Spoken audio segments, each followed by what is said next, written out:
ШОР – это временный проект Гагаузии. Этот проект, почему-то гагаузский электорат клюнул на это, я извиняюсь за выражение слова, на этот проект.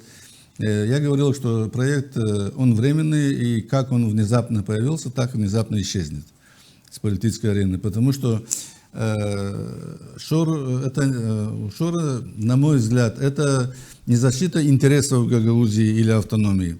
Это у него какие-то интересы, связанные с республикой, с далеко идущими другими целями, но у ШОРа нет никакого интереса к тому, чтобы Гагаузия как автономия развивалась.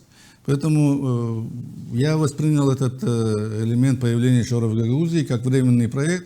И очень жаль, на мой взгляд, что электорат пошел на поводу тех обещаний, которые давал ШОР. Дело в том, что чем беднее народ, тем легче его обмануть, тем легче его купить, скажем так.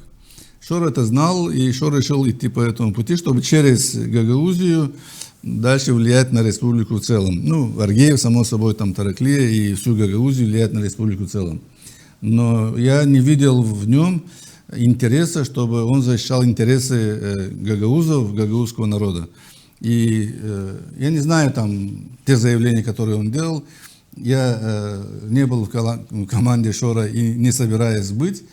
Но я для себя сделал вывод, что и общаясь с людьми, люди как бы в задумке сейчас, что даже если ШОР вдруг опять высветится через своих кандидатов, что люди пойдут за ним, потому что они увидели, что ни одно обещание практически, которое давал ШОР, не выполнено.